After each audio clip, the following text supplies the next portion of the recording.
Buenas tardes a todas las personas que se conectan al Encuentro de Investigadores del Pacífico en su quinta versión. El Banco de la República, en su visión de continuar con la consolidación de un proyecto cultural integral en red,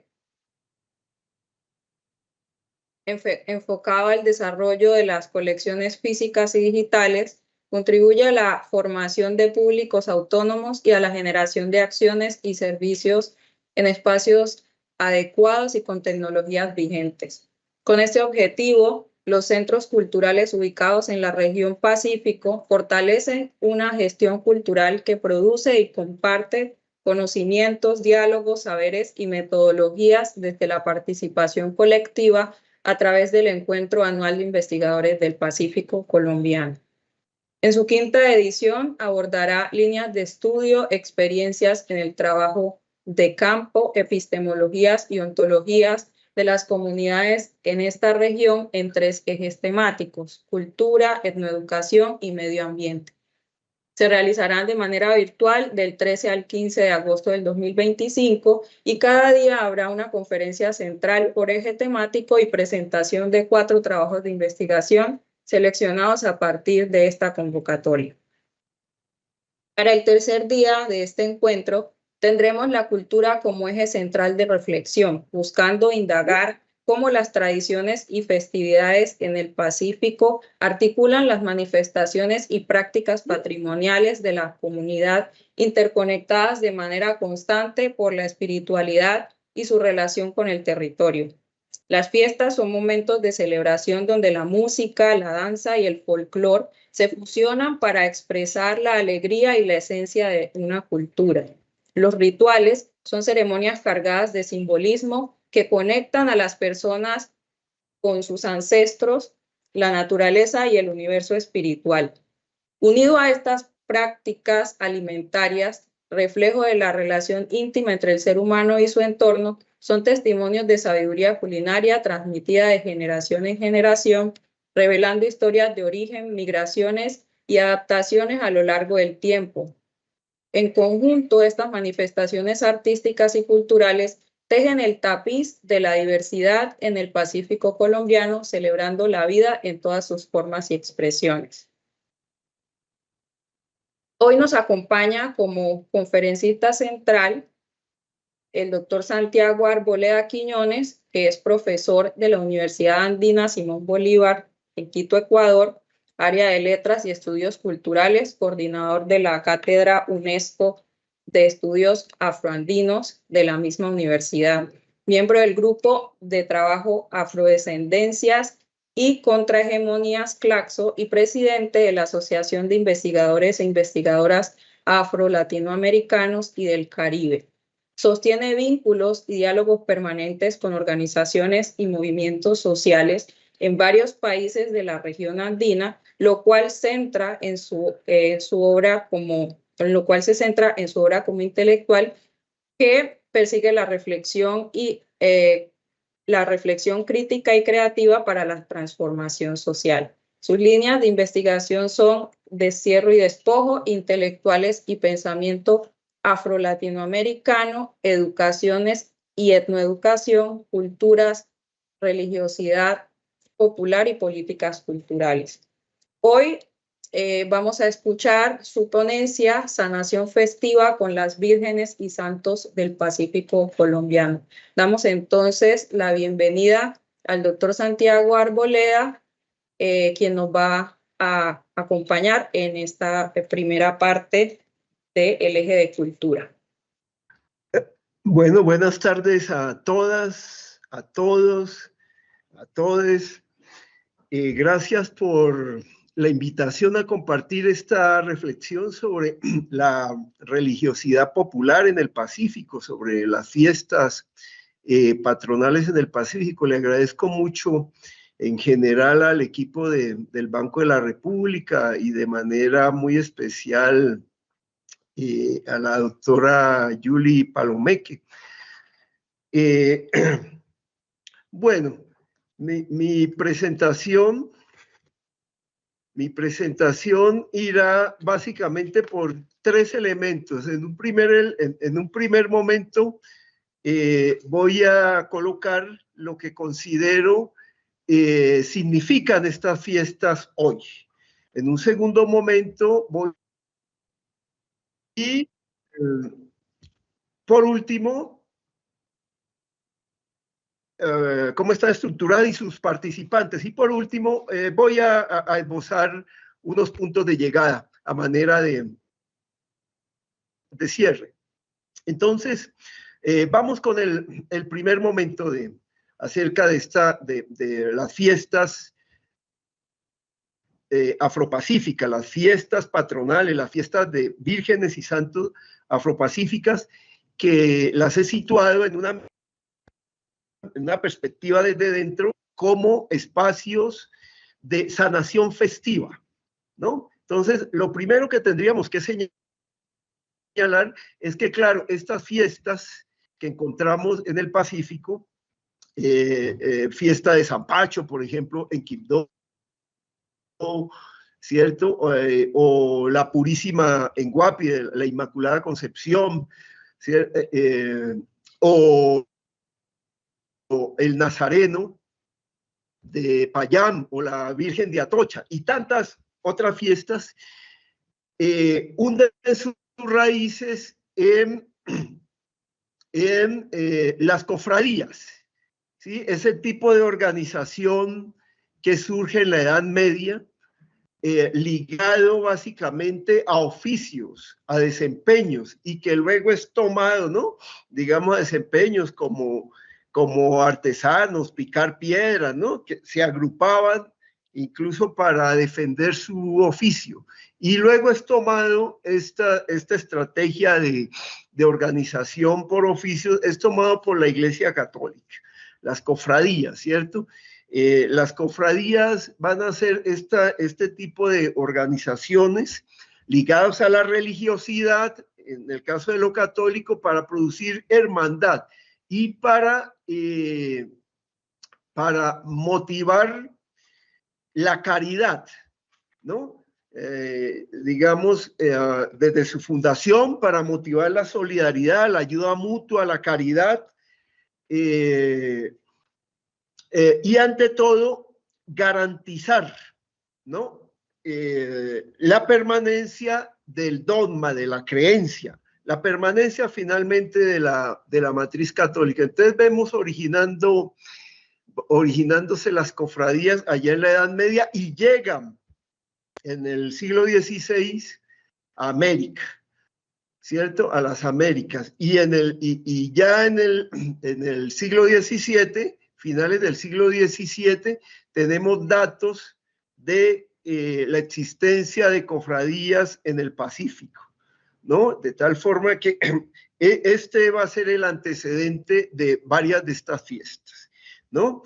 Las cofradías como una organización de ayuda mutua, de hermandad, pues ya sabemos que a nivel de América Latina y el Caribe, las cofradías servían, ¿no?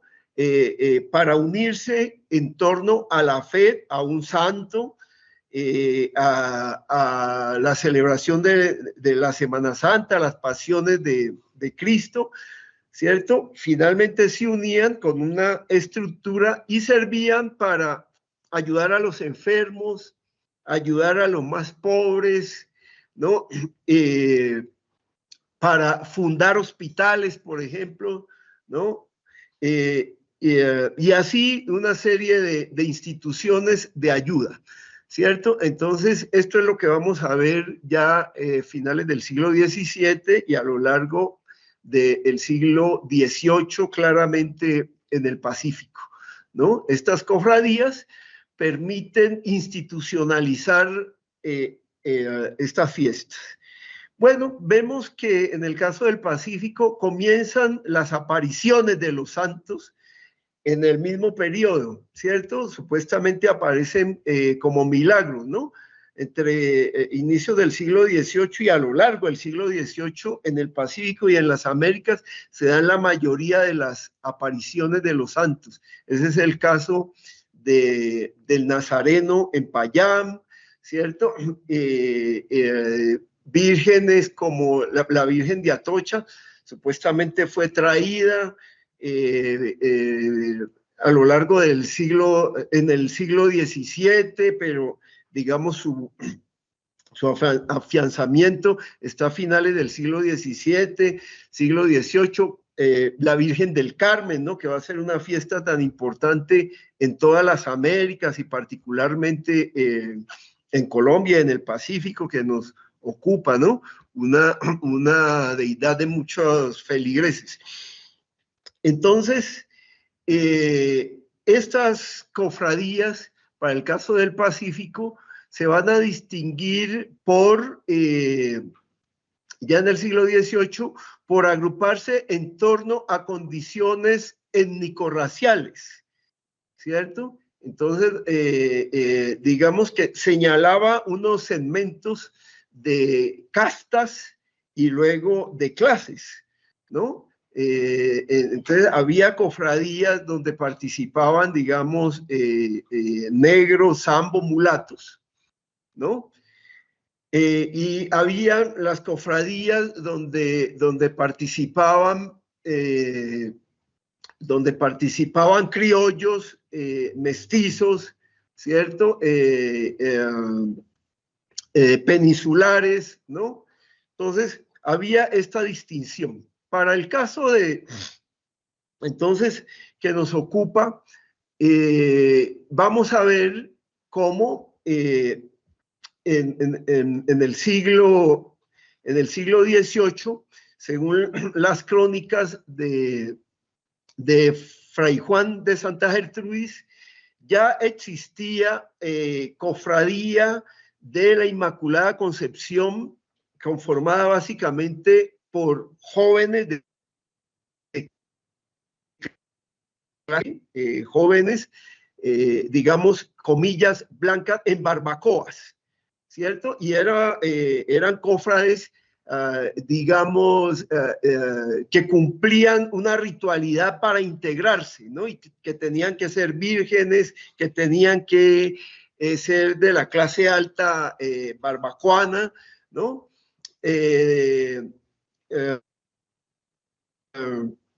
Desde luego, solteras, ¿cierto? Y entonces se integraban a la cofradía y allí generalmente tenían que aprender o ya sabían tocar algún instrumento, ¿no? Violín, guitarra, ¿cierto? Entonces se mantuvo esa cofradía fuertemente, ¿no? Hay otras fiestas como la de la Virgen de Atocha o la del Nazareno, también barbacoa, y barbacoa es muy importante porque va a ser el foco minero, digamos, y el gran hervidero social en ese siglo XVIII, ¿no? En el caso del Pacífico. Entonces, estas fiestas no tenemos datos de que dependieron propiamente de cofradías. Sin embargo, sí hubo una organización, ¿cierto? De hermandad, hubo una organización de los creyentes en el santo, propiciada por la iglesia, que mantuvo esta fiesta, ¿no? Desde el siglo XVIII. De tal forma que lo que vamos a encontrar ya a mediados de la segunda mitad del siglo XVIII, lo que vamos a encontrar es que estas fiestas están totalmente internalizadas, arraigadas, como parte de la conversión católica, como parte de la expansión, ¿no? Del catolicismo entre los esclavizados, ¿cierto? Y los datos que nos da Fray Juan de Santa Gertrudis para esta segunda mitad del siglo XVIII, ¿no? 1770, más o menos, ¿cierto? Es que estas fiestas ya habían sido apropiadas por estas comunidades y la financiaban y mantenían una organización parecida a las cofradías que venían del mundo católico peninsular, ¿no? Parecida, ¿no? No era exactamente lo mismo. Tenían generalmente, en vez de el presidente, tenían un teniente que presidía la organización de la fiesta, tenían fiesteros, ¿cierto? ¿No? Y tenían, digamos, un mayordomo, generalmente, uno o dos mayordomos que hacían de tesorero. Y en general los hermanos de la fiesta, ¿no? De los hermanos que mantenían la fiesta o cofrades. Bueno, de esta estructura resultaban también derivaciones de que habían familias, ¿no? Que adoptaban esta fiesta, ¿cierto? Entonces vamos a tener, digamos, esta doble estructura, ¿no? La del cofrade y también la del tronco familiar que desarrollaba la fiesta y tenía su altar doméstico. Bueno, de tal forma que ya a finales del siglo XVIII lo que vamos a encontrar es que una estructura que surge como colonización, ¿no? Para la conversión católica es apropiada, ¿no? Es apropiada y comienza a ser resignificada, porque encontramos en varias partes del Pacífico que los propietarios de minas, los propietarios de esclavizados se niegan a dar la limosna y a sostener a los curas, ¿cierto? Por una razón, y es que los curas implicaban gastos para los propietarios de minas y ellos no estaban dispuestos a financiar esos gastos. Y fuera de eso, acusaban de que el calendario católico era tan grande que hacía perder tiempo para la productividad minera, para el trabajo. Entonces, el cura, el párroco, no era tan bien visto en muchas regiones del Pacífico, fundamentalmente en la de explotación minera, ¿cierto? No era tan bien visto. Sin embargo, vamos a encontrar de que los esclavizados, ¿no? Negros, zambos, mulatos, según la clasificación de la época, incluso le daban limosnas clandestinamente a los curas cuando iban en misiones. Y ellos se habían apropiado de tal forma de que buscaban que se garantizara la fiesta, ¿cierto? Porque era de los pocos espacios de humanización y de afianzar el sentido de comunidad y de movilizar grandes troncos de parentesco, ¿no? Entonces van a ser espacios que resultan resignificados ya a final del siglo XVIII y entrado el siglo XIX, ¿no? De ser estructuras de colonización van a resultar resignificadas, ¿cierto? Reevaluadas y se comienzan a convertir en estructuras, ¿no? De flexibilización del sistema esclavista y en estructuras de humanización, finalmente. Y en esto tenemos que señalar un asunto. Para el caso del Pacífico, no tenemos claro si muchos de estos esclavizados, ¿cierto? Que al parecer la mayoría son de troncos bantúes, la mayoría, no exclusivamente, de tronco bantú, y por los desarrollos mineros que hubo ahí, suponemos que llegaron un buen número de Malí, de la zona occidental, ¿cierto? Donde había gran desarrollo minero del oro, ¿no? No sabemos si mucha de esta gente ya llegó cristianizada desde África, ¿cierto? O la cristianización se produjo ya acá, en el Pacífico. Lo que sí es evidente es que la presencia de los curas en el Pacífico a lo largo del siglo XVII, siglo XVIII, no va a ser muy frecuente.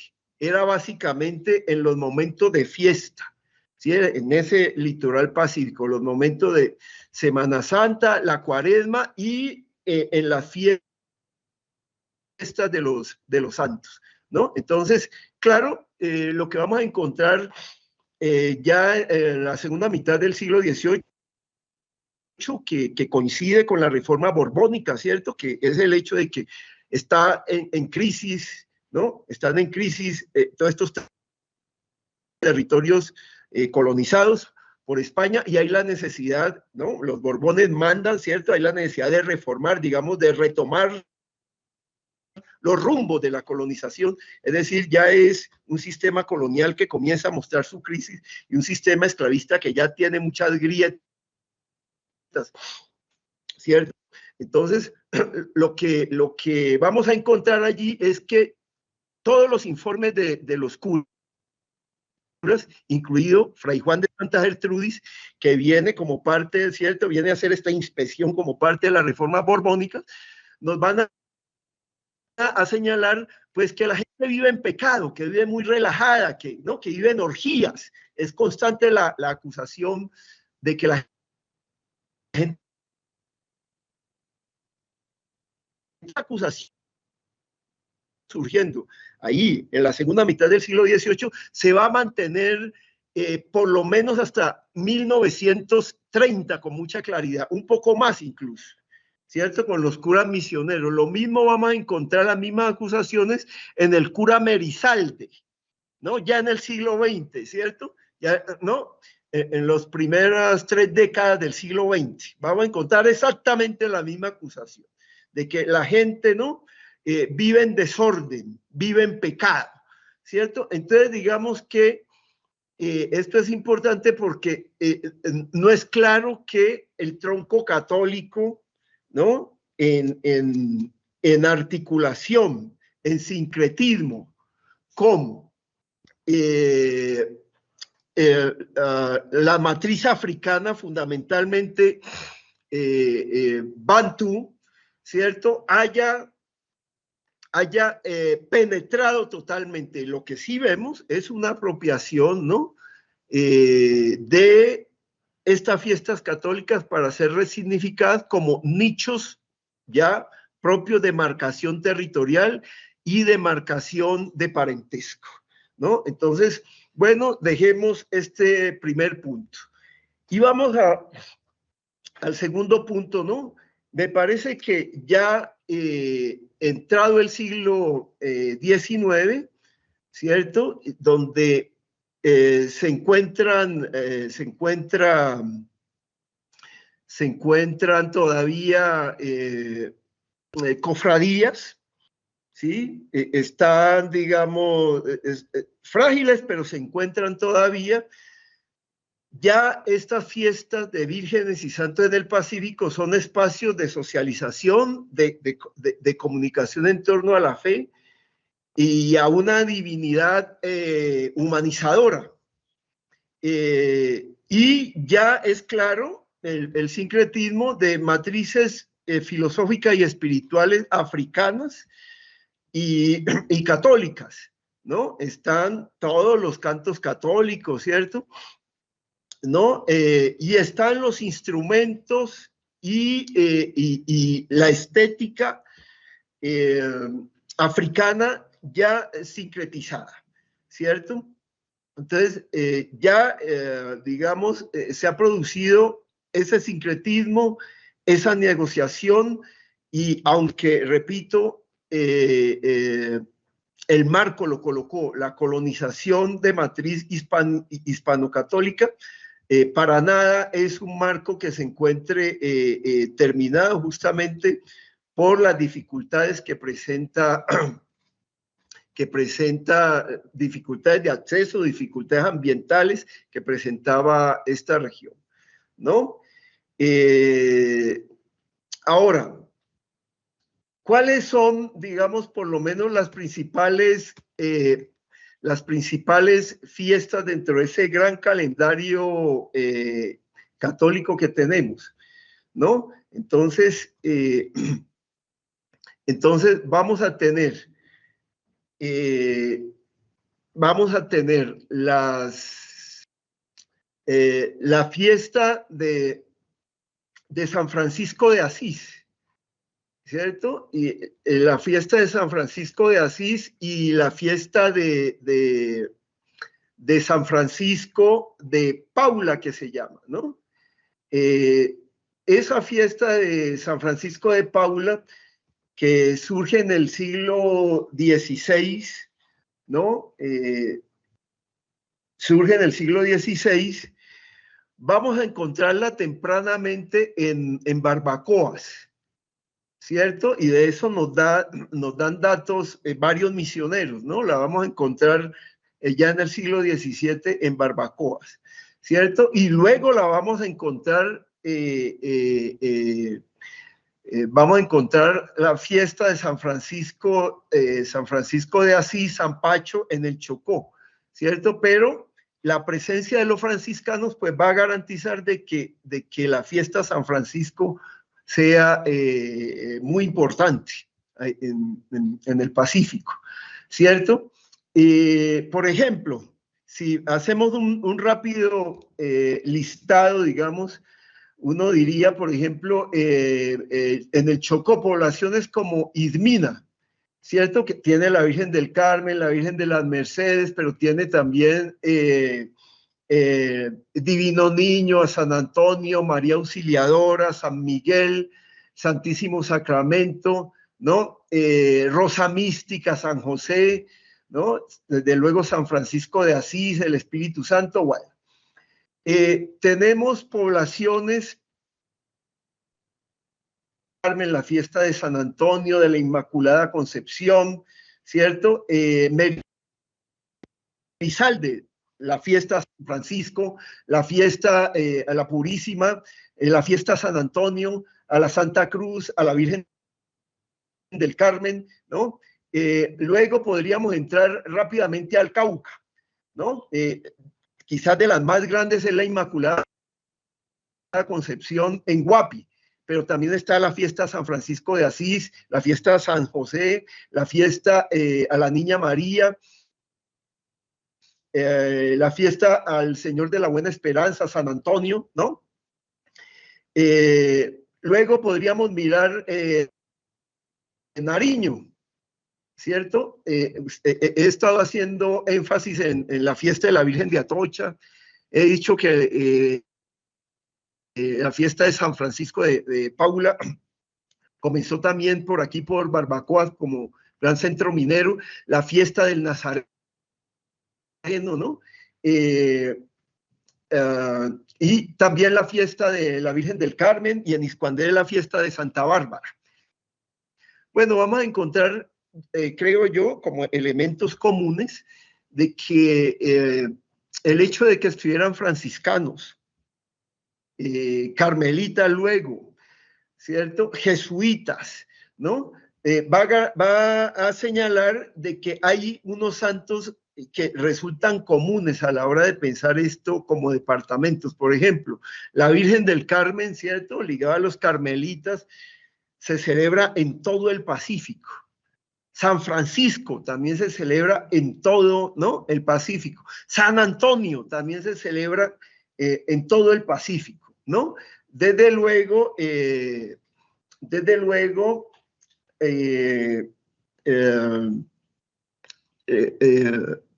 el Nazareno, ¿cierto? Las distintas advocaciones, ¿no? De Cristo, ¿no? O el Cristo negro como el Nazareno, pero está Ecce Homo, ¿cierto? ¿No? Y tantas advocaciones de Cristo. Bueno, y entonces ahí tenemos un calendario, ¿cierto?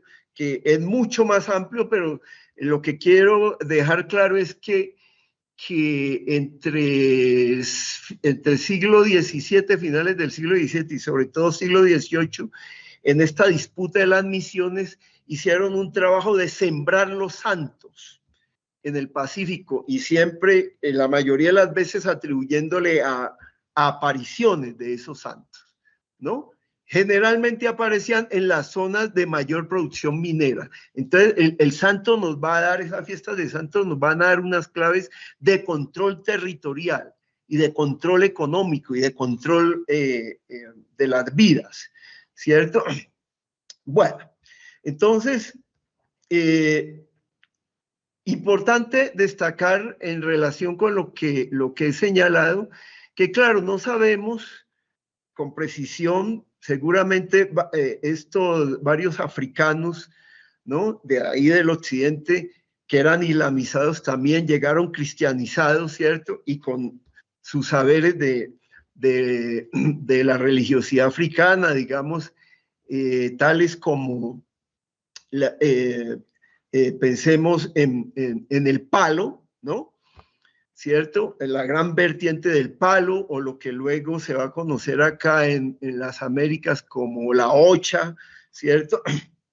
O la santería, pues sobre todo en el Caribe. Digamos que si bien uno puede señalar para el caso del Pacífico un predominio bantú, no puede descartar las presencias yorubas allí.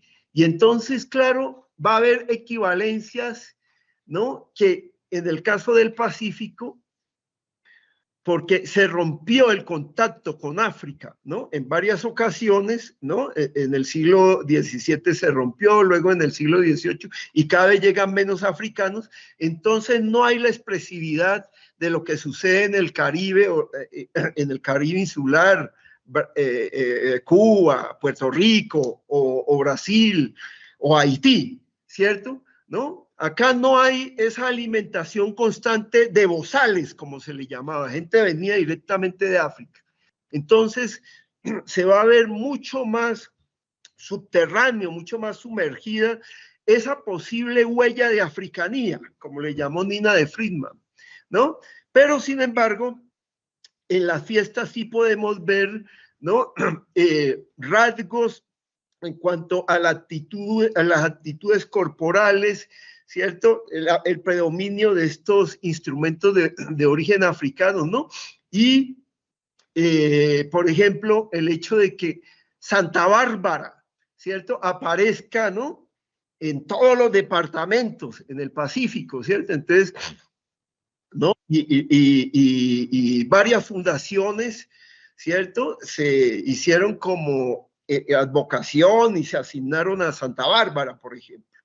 Entonces podríamos comenzar por Santa Bárbara, que es de los caminos principales de Changó, ¿cierto? Santa Bárbara va a ser de los principales caminos de esa deidad yoruba, ¿cierto? Que conocemos como Changó, y a la cual Manuel Zapata Olivella le dedicó su obra cumbre, Changó el Gran Putas, ¿no? Que invito a quienes no la hayan leído, la lean, ¿cierto?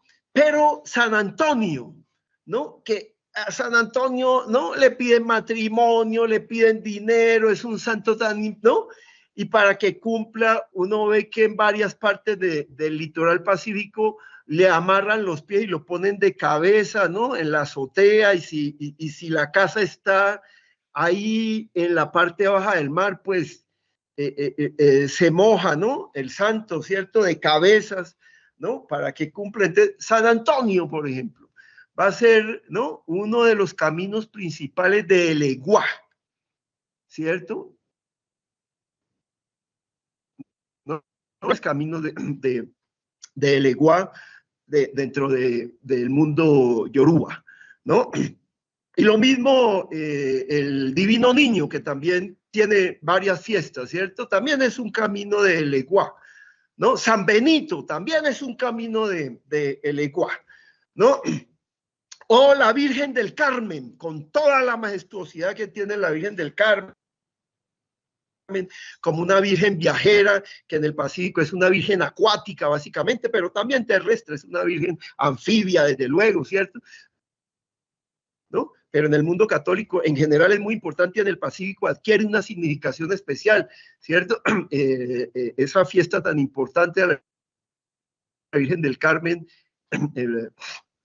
en julio, ¿cierto? 16 de julio, en Buenaventura, por ejemplo, ¿cierto? Pero Tumaco también es muy importante esa fiesta, ¿no?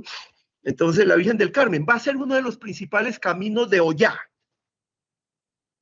¿cierto? Esa deidad, Ollá, ¿no? Y cuando vemos qué se le pide a la Virgen del Carmen, qué se le pide a San Antonio, al Divino Niño, pues podemos comenzar a construir esas equivalencias que están sumergidas, ocultas, ¿cierto? O San Francisco, ¿no? Entonces, San Francisco va a ser de los principales caminos de Orula, ¿cierto? Orula, ¿no? Esa deidad, ¿no? Esa deidad también del mundo yoruba, pero con equivalencia en el Palo Monte, en el mundo bantú, ¿no? Pues tanto San Francisco como, ¿no? Como en uno de los caminos, como Cristo también, ¿cierto? Equivalencia, camino de Orula. Ya sabemos que estas deidades, estos orichas, ¿cierto? Como se le llama en el mundo, en el panteón yoruba, ¿cierto? ¿No? Dan cuenta de un universo en torno a ellos mismos, ¿no? Tienen color, tienen comidas, ¿cierto? Tienen unos gustos, unos apetitos, tienen números, cada uno tiene su número, ¿cierto? Tienen sus fechas en el calendario, es decir, cada uno da cuenta de una vida, ¿no? Porque son santos humanizados, ¿no? Efectivamente, ¿cierto? Entre otras cosas, la Virgen del Carmen, por ejemplo, al igual que la Virgen de Atocha, también tienen camino con Yemayá, ¿cierto? Que va a ser tan importante, ¿no? Dentro, ¿no? Como madre máxima, ¿no? Al lado de Obatalá, ¿cierto? Dentro del sistema yoruba. Entonces, este elemento es central, que lo pensemos porque creo que nos abre una ruta de investigación y creo que apenas estamos comenzando a hacer la valoración de qué elementos de africanía, más allá de la cultura material evidente, ¿no? Pero en la psicología, ¿cierto? En las actitudes se podrían rastrear en esta fiesta que se ven ahora como de cuño profundamente católico. Pero como insisto, han sido resignificadas por lo menos desde finales del siglo XVIII, ¿no? Yo voy a ir ya al tercer elemento, ¿cierto? Señalando pues que estas fiestas ya en el siglo XIX, ¿no? Implicaban una reformulación de la matriz católica, ¿sí? Y daban cuenta de una rearticulación de un sentido trascendente, ¿no? De un sentido trascendente que coloca en el centro la vida y por lo tanto instala allí el misterio, el secreto, ¿no? La conexión indisoluble entre la naturaleza, el entorno y el ser humano, ¿no? En un plano de lo terrestre, lo infraterrestre, ¿no? Y el plano celestial, ¿cierto? Es decir, estas fiestas conectan, al igual que las fiestas africanas, ¿no? De matriz africano, conectan varios mundos de manera fluida, ¿no? El cielo, la tierra y el inframundo, porque abren canales sensoriales y emocionales, ¿cierto? De manera fluida, ¿no? Interconectadas y múltiples, ¿no? Digamos, conectan el corazón con el pensamiento, con la razón, ¿cierto? Entonces, por lo tanto, garantizan una renovación energética y marcan un ciclo anual, ¿cierto? Entonces, la fiesta es la ocasión de júbilo comunitario, de ofrendar por agradecimiento o solicitar peticiones, ¿no? Hacer peticiones es el gran afianzamiento comunitario, ¿cierto? Y por eso, como lo he señalado, comienzan a ser financiadas por estos grupos esclavizados, ¿no? Entonces, vamos a ver la institución, ¿cierto? El pedir estar mejor, es decir, el tiempo suspendido de conmemoración anual, que es lo que llaman hasta hoy las mandas, el tiempo suspendido de las mandas, ¿no?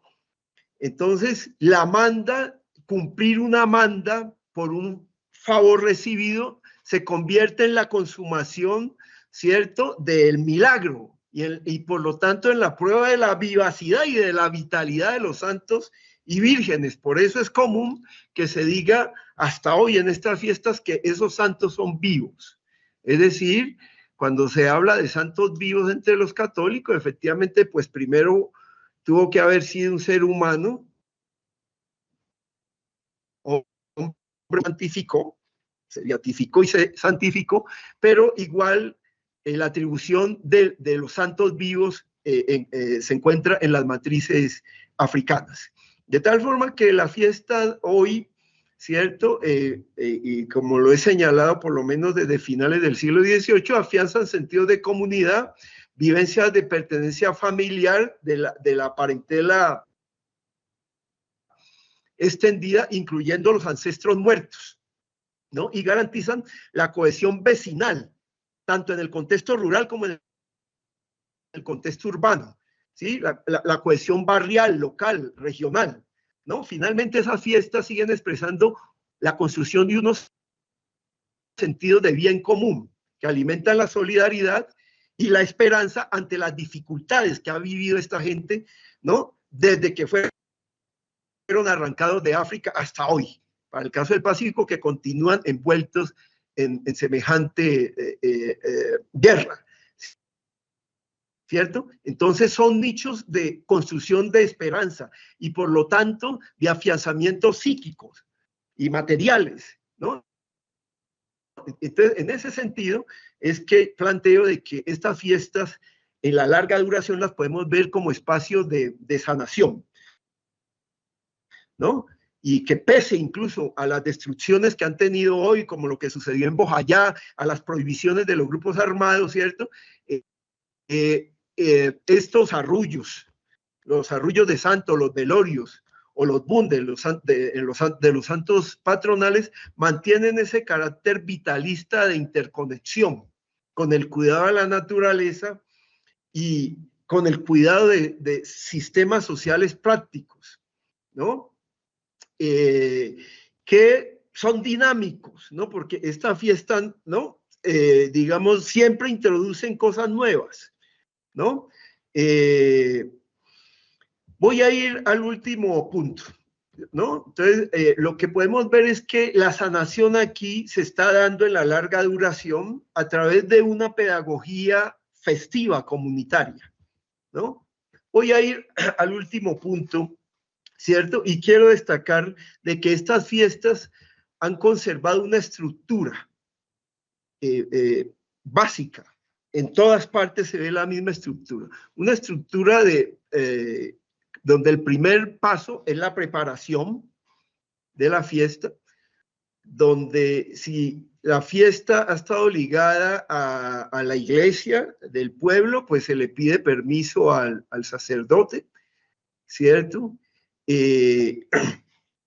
O si es o si no depende de la iglesia, si es, ¿no?, una fiesta mantenida por una familia, lo que se hace en la preparación es convocar a los fiesteros.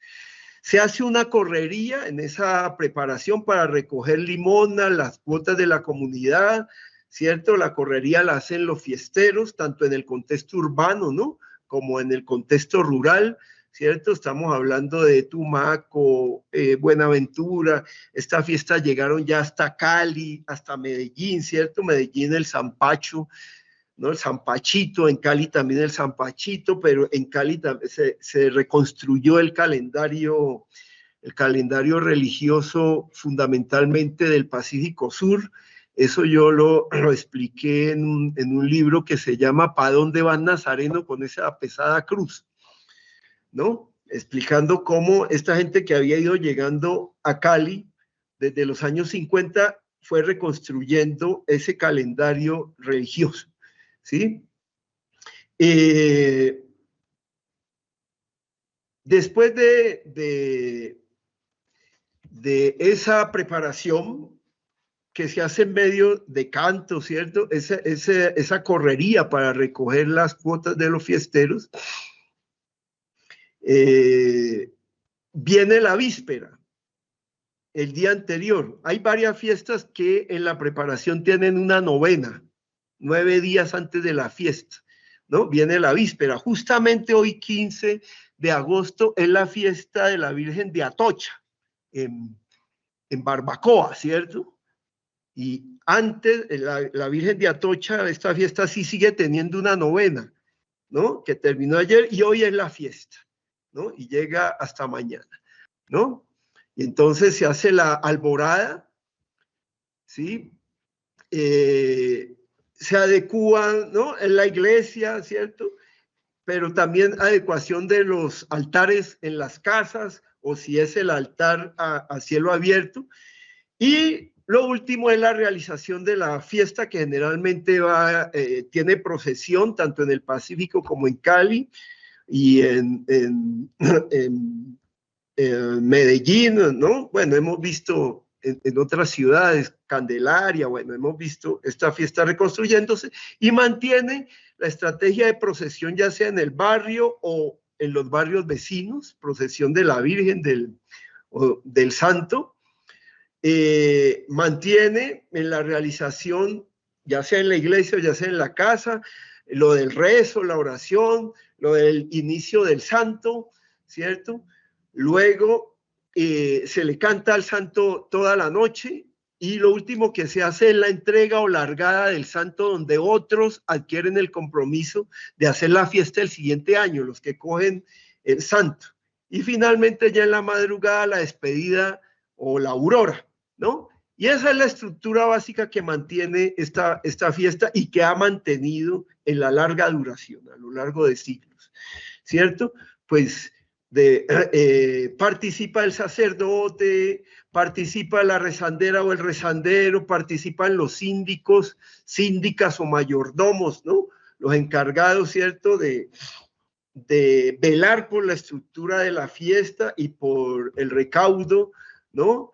Y de la organización en general. Participan los fiesteros, ¿no? De la fiesta, ¿no? Que son los fiesteros, digamos, serían como la parte más operativa, ¿no? Los que cogieron el santo del año anterior y que deben de garantizar que se haga la fiesta, ¿no? Participan las cantoras, que son centrales aquí. Estas fiestas tienen un predominio femenino, las mujeres como vigías, ¿no? Y que garantizan el cuidado de esta tradición, ¿cierto? Tanto cantoras experimentadas como cantoras jóvenes, ¿no? Por ejemplo, de los versos de las cantoras, yo no soy cantora aquí, yo soy cantora en Jamaica, he cantado en Río Verde y también en Esmeralda, ¿no? Entonces, fíjense que en este caso están mezclando, ¿no? Un ámbito totalmente transnacional, ¿cierto? Yo no soy cantora como las demás, pero traigo arrullos para dibujar. O cuando compiten entre las cantoras que vienen de distintas localidades, decirle a quien te enseñó que te devuelva tu plata porque bruta te dejó caminando en cuatro patas, ¿cierto? Entonces siempre entre las cantoras pues hay competencias por quién canta mejor y se mantiene la estructura de una voz principal y un coro, ¿no? Que secunda, ¿cierto? Con sus estribillos. Y los músicos se mantiene, ¿no? La estructura de bombos, cununos, guacharacas, que son maracas de mate, ¿cierto? O incluso de concha de coco, ¿no? Y guasat. Hay una particularidad que hasta hoy permanece en barbacoas, y es que Barbacoa es de los pocos lugares en el Pacífico que mantiene 3 cununos. Y esto es muy importante, porque ¿no? En las otras partes del Pacífico Sur, donde se utiliza el cununo, quedó reducido a 2, se perdió 1, se perdió el requinto. Pero esto de 3 cununo es muy importante porque nos da otra muestra de la africanía.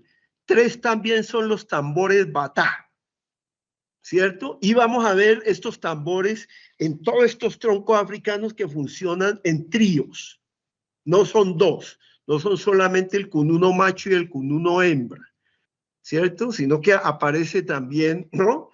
el requinto, ¿cierto? Entonces, claro, en las transformaciones que ha vivido, ¿cierto? ¿No? Esta instrumentación, lo que nos lleva a, por lo menos, ya después de la Guerra de los 1000 días, ¿cierto? Registramos de que ese cununo y un bombo incluso había desaparecido también, ¿no? Al parecer la instrumentación original eran 3 cununos y 2 bombos, mínimo, ¿no? Y está el público, en general, que no tiene una función específica, pero que son asistentes a la fiesta. De tal forma que, ya para ir cerrando, esta fiesta, ¿no? Tiene un entretejido, estas fiestas tienen un entretejido de un paisaje territorial, ecológico y económico, ¿no? Tienen un entretejido de artes plásticas, de un paisaje de altares, de balsadas, de decoraciones de los espacios.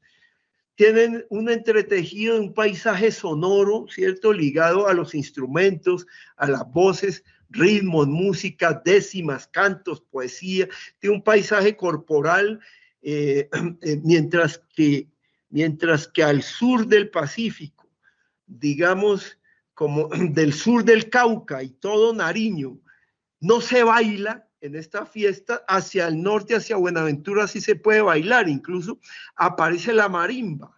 ¿Y por qué esta diferencia? Es que al sur del Pacífico la represión de los misioneros fue mucho más fuerte y persiguieron de manera mucho más frontal la marimba y entonces el cuerpo está más rígido, ¿cierto? En la pedagogía de terror que impusieron, ¿no? Mientras que, ¿cierto? Hacia arriba sí hubo esa persecución, pero no fue tan destructora como la del sur del Pacífico. Y ya sabemos que cuando entramos al Chocó, pues la fiesta es boom de baile, ¿no? Pero en Nariño, sur del Cauca y Nariño, incluso hasta la marimba desapareció de las fiestas de los santos. La marimba quedó solo para las fiestas, llamémosla, las fiestas profanas, ¿cierto? Terminada una fiesta de santos, sigue la otra fiesta, ahí puede aparecer la marimba en el caso de esta parte sur del Pacífico, ¿no?